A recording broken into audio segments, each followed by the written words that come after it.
नमस्कार बच्चों, मैं प्रोफेसर अंतिमा पांडे। आज हम कक्षा 9वीं की दूसरी इकाई की पाठ क्रमांक 3 इनाम इसका दूसरा भाग पढ़ेंगे।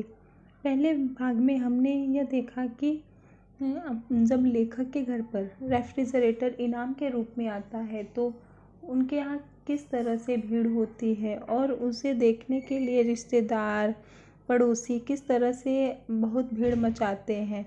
और यहाँ तक रेफ्रिजरेटर आने के बाद उनके ऊपर बहुत सारे व्यंग भी लोग करते हैं। तो बच्चों, आइए हम अब दूसरे भाग में देखेंगे कि आगे लेखक की और भी किस तरह से परेशानी बढ़ती है और वो किस तरह से इस परेशानी से निजात पाते हैं। तो आइए आगे का परिच्छेद हम पढ़ना प्रारंभ करते हैं। शांति बुआ ने शुरुआत की। उनके हाथ में ढका कटोरा था। आवाज़ लगाती चली आई, ओ बहू कहाँ है, जरा इधर तो सुन। कल के भप्पड़ से आज की शांति बड़ी प्यारी लग रही थी, इसलिए हम दोनों का मूड ठीक था। पत्नी ने बड़े स्वागत से उन्हें बिठाया। बैठिए बुआ जी, बैठिए। अजी जरा बोतल से पानी भेजना। बुआ जी बड़ी जल्दबाज हैं, ठंडा पानी पीकर उठ गई। चल रही हूँ बहू, अभी चूल्हा नहीं बुझाया है। यह आटा बच गया था, गर्मी में सड़ जाता। मैंने कहा तेरे रेफ्रिजरेटर में रखा हूँ, शाम को मंगा लूँगी। पत्नी का दिल बाग बाग हो गया। शब्दों में मिश्री घोल कर बोली, बुआ जी आप चिंता न करें, मैं शाम को हेमंत के हाथ भिजवा दूँगी। कटोरा ले लिया गया और रेफ्रिजरेटर में रख दिया गया। उसी संध्या को लाला दीनदयाल पधारे। उनके हाथ में मिठाई का डब्बोइया था। गुस्से के मारे वे पहले दिन नहीं आए थे, इसलिए उन्हें देखकर मुझे दुगनी खुशी हुई। सोफे पर टिकाते हुए बोला, कहिए लाला जी। अच्छी तरह से। दिल बाग बाग होने का मतलब है बहुत अधिक प्रसन्न हो जाना, खुश होना। और शब्दों में मिश्री घोलना, इस मुहावरे का मतलब है मीठी मीठी बातें करना।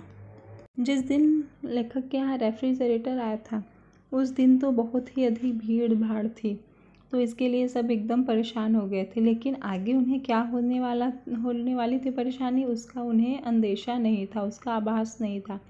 तो शुरुआत किससे हुई? शांति बुआ से। वो सुबह सुबह शांति बुआ आती हैं और उनके हाथ में एक कटोरा रहता है जो कि ढका रहता है, और वह आवाज़ लगाते हुए चली आती हैं कि बहू सुन रही हो। और फिर उस दिन कोई नहीं आया रहता है, इसके लिए लेखक और उनकी पत्नी दोनों बहुत शांति से, उनका मूड जो रहता है वो बहुत खुश रहते हैं वो लोग, उनका मूड बहुत एकदम शांत रहता है। तो वो कहते हैं कि जरा, उनकी पत्नी कहती है ठीक है बैठिए बुआ, और फिर उनको बैठाते हैं और उनको पानी वानी भी सब पिलाते हैं। तो उनकी बुआ जो थी वो सिर्फ पानी पी के उठ जाती हैं और कहती हैं कि जल्दी जाना है, सिर्फ अभी चूल्हा नहीं बुझाया है। उनके यहाँ पे रोटी बनाने के बाद थोड़ा आटा बच गया था जो कि ज़्यादा था, तो इसके लिए शांति बुआ उनके लेखक के रेफ्रिजरेटर में उसको रखने के लिए आ जाती हैं और कहती हैं कि शाम को लेकर जाऊंगी। तो उनकी पत्नी कहती है, इतनी खुश होती हैं और मीठी मीठी बातें हुई एकदम करते हुए कहती हैं कि बुआ आपको परेशान होने की ज़रूरत नहीं है, मैं शाम को हेमंत के हाथ से भिजवा दूँगी। तभी और फिर कटोरा जो आटा रहता है, आटे का कटोरा वो लेकर रेफ्रिजरेटर में रख देती हैं। और फिर उसी दिन शाम को दीनदयाल करके रहते हैं एक पड़ोसी उनके, वो भी आते हैं। पधारना यानी आना। तो और उनके हाथ में एक मिठाई का डब्बा रहता है जो कि वह गुस्से के मारे जिस दिन पहले दिन नहीं आए रहते, जिस दिन रेफ्रिजरेटर आया रहता है। और फिर जब वो दूसरे दिन आते हैं तो लेखक को बहुत अधिक खुशी होती है और फिर वह सोफे पर टिकाते हुए यानी बैठते हुए बोलते हैं कि कहिए लाला जी अच्छी तरह से, यानी किस तरह से आना हुआ आदि बातें पूछने लगते हैं। सब भगवान की कृपा है, तुम तो ठीक हो, आपकी दया है। सुना है तुम्हारा रेफ्रिजरेटर आ गया है। हाँ जी, आपकी दुआ से लॉटरी में जीत गया। आइए देखिएगा।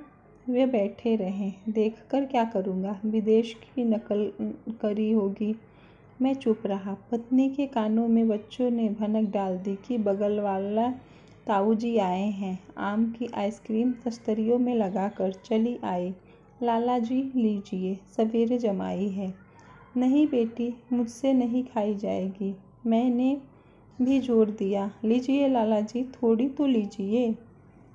तो फिर जब वो बगल वाले ताऊ जी रहते हैं, यानी जब लेखक लोग पहले उनके बच्चे लोग आपस में बात कर रहे थे छत पे, तो वो ताऊ जी बोलते हैं कि रेफ्रिजरेटर तो उनके ही घर पर आने वाला है, लेकिन वो उल्टा हो जाता है और रेफ्रिजरेटर आ जाता है लेखक के घर पे। तो इससे वो थोड़े नाराज़ हो जाते हैं और जब वह कहते हैं कि लाला जी सब ठीक है, तो कहते हैं कि हाँ सब आप भगवान की कृपा है। और फिर आपस में दोनों बात करते हैं कि तुम सब ठीक हो, तो वो कहते हैं हाँ आपकी दया है। और फिर जब कहते हैं कि आपकी मतलब आपके आशीर्वाद से हमारी लॉटरी लग गई, और जब लेखक कहते हैं कि आइए चलिए रेफ्रिजरेटर देख लीजिए, तो बोले क्या करूँगा देखकर, विदेशी नकल किया है उन लोगों ने, इसके लिए लॉटरी में तुम्हें मिल गई, ऐसी सब बातें बोलते हैं। और फिर बच्चे रहते हैं, उन्होंने उनकी पत्नी के कानों में यह बात डाल दिया कि बगल वाले जो ताऊ जी हैं वो आए हैं। तो फिर तस्तरी यानी प्लेट होता है, तो फिर वह उनकी पत्नी जो है वो प्लेट में तस्तरी में आइसक्रीम जो आम की जमाई रहती हैं वो निकाल के उन्हें भिजवाती है खाने के लिए, लेकिन वो नहीं खाते हैं। तो फिर आगे लेखक क्या कहते हैं हम ये पढ़ेंगे। मैं आइसक्रीम नहीं खाता, दांत चीसने लगते हैं। बात साफ झूठ थी, किंतु जब भला आदमी इनकार कर रहा था तब हम ज़बरदस्ती कैसे करते। और फिर मैं अकेला खाता क्या अच्छा लगता। बिमला इसे ले जाओ, बांट दो, नहीं तो पिघल जाएगी। मोहल्ले में समाचार उड़ती बीमारी से भी तेज फैलते हैं। हमारे फ्रिज का यह उपयोग पता चलते ही फिर लाइन बंध गई। कोई रोटी ला रहा है, कोई पराठे, तरह तरह के साग, नाना प्रकार की मिठाइयाँ। चमनलाल लखनऊ गए तो एक टोकरा भर करेले ले आए, क्योंकि मेरठ में अभी नहीं मिल रहे थे। बनर्जी कोलकाता से संदेश और खीर महीने भर के ले आए। रेफ्रिजरेटर में हमें अपनी चीज़ों के लिए जगह न के बराबर मिलती थी, इसकी कोई चिंता नहीं। दुख तो इस बात का था कि हमारे घर की प्राइवेसी छीन गई थी, नहाना खाना भी हराम हो गया था। फिर लेखक बता रहे हैं कि जो ताऊ जी थे वो बोलते हैं कि नहीं, मैं आइसक्रीम नहीं खाता, क्योंकि उनके दांत जो हैं वो चीसने लगते हैं। लेकिन बात जो थी वो एकदम साफ झूठ थी, यानी वो ताऊ जी जो थे वो झूठ बोल रहे थे। और फिर जब वो नहीं खाए तो फिर लेखक कैसे खाते, इसके लिए उन्होंने भी मना कर दिया। और फिर अपनी पत्नी से बोलते हैं कि इसे ले जाओ और बच्चों में बांट दो, क्योंकि बाहर रहेगा तो वह पिघल जाएगा। और फिर लेखक बता रहे हैं कि मोहल्ले में कोई भी अगर समाचार हो तो वह बीमारी से भी तेज फैल जाती है। और फिर उनके फ्रिज का उपयोग चारों तरफ मोहल्ले में सबको पता चल गया, और फिर उनके घर पर सभी लोगों की लाइन बन गई, यानी जो भी किसी का भी सामान बचता या फिर कुछ कोई लेकर आता तो उसे रखने के लिए वह लेखक के फ्रिज में रखने के लिए लाता।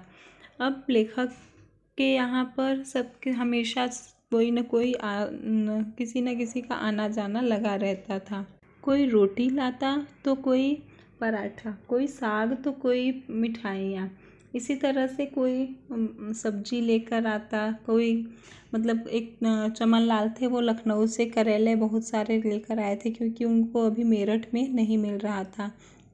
और एक बनर्जी थे, वो कोलकाता से संदेश और खीर मंगाकर 1 महीने भर के लिए लेकर आए थे। और इस तरह से वो सब लाकर सब सामान लेखक के रेफ्रिजरेटर में रखते जाते हैं। और लेखक को अपना सामान भी रखने के लिए, उनका खुद का सामान रखने के लिए भी रेफ्रिजरेटर में कोई भी थोड़ा भी जगह नहीं मिलता था।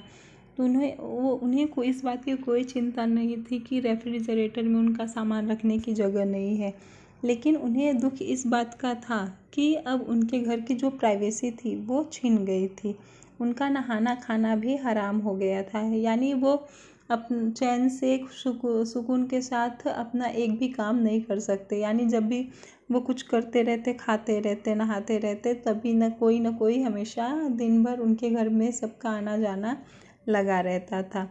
तो आगे के परिच्छेद में हम पढ़ते हैं कि किस तरह से लेखक की परेशानी दिन पर दिन बढ़ती ही जाती है। बड़े परेशान करे तो क्या करे, समझ में नहीं आता था। जी करता था कि किसी को रेफ्रिजरेटर दे दूं और फिर उसकी मुसीबत देखकर ताली पीट पीट कर नाचूं, किंतु उसमें लोगों की अमानत जो पड़ी थी, चिंता ने चेतना की चिता सजा दी। उस दिन कैलाश आया। मोहल्ले में रहता था, पर मोहल्लेदार से अधिक था। कहने लगा, सिंधी आलू मुझे बड़े अच्छे लगते हैं, सो पत्नी से काफ़ी बनवा लिए हैं, आज अपने फ्रिज में रख लो, जिस दिन खाने को जी करेगा ले जाया करूँगा। उस दिन रेफ्रिजरेटर में तिल रखने की जगह न थी। मैंने उसे अपनी बेबसी बताई। बिगड़ कर बोला, अच्छा जी, ऐरे गैरे नत्थु खैरे तो तुम्हारे बाबा लगते हैं और यार लोगों की चीज़ें रखने को लाचारी है। मैंने पत्नी से आंखों आंखों में पूछा। उसने में सिर हिला दिया।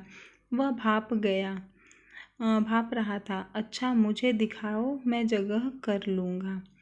तो एक दिन लेखक बता रहे हैं कि उनकी परेशानी का कारण यह रेफ्रिजरेटर हो गया था। वो इतने परेशान थे कि वो सोचने लगे कि यह रेफ्रिजरेटर किसी को दे दूं और फिर उसकी परेशानी देख देख कर ताली पीट पीट कर नाचूं। लेकिन फिर वो सोच रहे हैं कि वह किसी को कैसे दे सकते हैं, क्योंकि उसमें दूसरे किसी की अमानत जो पड़ी थी, यानी दूसरे किसी पड़ोसी लोगों की सब चीज़ें उसमें पड़ी हुई थी, इसलिए वो किसी को दे भी नहीं सकते थे। तो एक बार लेखक के जो दोस्त थे बगल के, वो आते हैं, जिनका नाम कैलाश रहता है। वो कहते हैं कि लेकिन वो सब मोहल्ले में ही रहते हैं, लेकिन वो मोहल्लों वाले से अधिक रहते हैं, यानी उनके बेस्ट फ्रेंड रहते हैं वो। और फिर आते हैं तो कहते हैं कि सिंधी आलू उन्हें बहुत अच्छे लगते हैं, इसके लिए उन्होंने अपनी पत्नी से कहकर बहुत ज़्यादा ही बनवा लिया है, तो इसे तुम अपने फ्रिज में रख लो, जब खाने का मन करेगा तो उसे ले जाया करूँगा, ऐसा उनके दोस्त कहते हैं। लेकिन उस दिन फ्रिज में इतना अधिक सामान भरा हुआ था कि लेखक बता रहे हैं, एग्जाम्पल दे रहे हैं, उदाहरण दे रहे हैं कि तिल के रखने की भी जगह नहीं थी। यानी तिल कितना छोटा था, यानी सोचिए आप, इतना अधिक भरा हुआ था फ्रिज की। लेखक तिल का एग्जाम्पल देते हुए बता रहे हैं। लेकिन उनका जो दोस्त था वह एकदम बिगड़ कर बोला कि अरे गहरे नत्थु खैरे के लिए तुम्हारे फ्रिज में जगह है, और एक दोस्त का सामान रखने के लिए तो तुम बेबसी बता रहे हो, लाचारी बता रहे हो।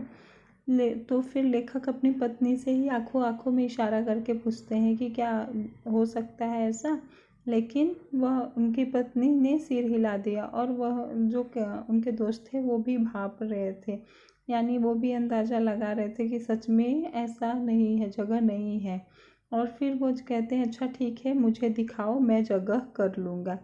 तो लेखक के दोस्त जो रहते हैं वो खुद ही जाते हैं और फ्रिज में जगह करने का उपाय बताते हैं। हम दोनों उसे निराश करते हुए वास्तव में दुखी थे। यह सुझाव खुद न देने की मूर्खता कर गए थे। खुश होकर फ्रिज खोलकर दिखा दिया। फ्रिज भरा नहीं कहिए, व्यंजनों से अटा पड़ा था। देखकर तबीयत घबराती थी। कैलाश ने ऊपर नीचे झाँका, दृष्टि भी अंदर घुसने को इनकार कर रही थी।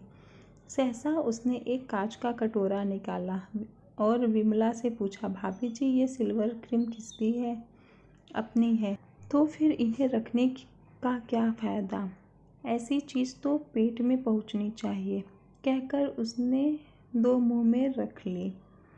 तो फिर क्या होता है, जब वो लेखक सोचते हैं कि हमने बेकार में ही इसे ना बोला, इसे तो खुद ही फ्रिज खोलकर दिखा देना चाहिए।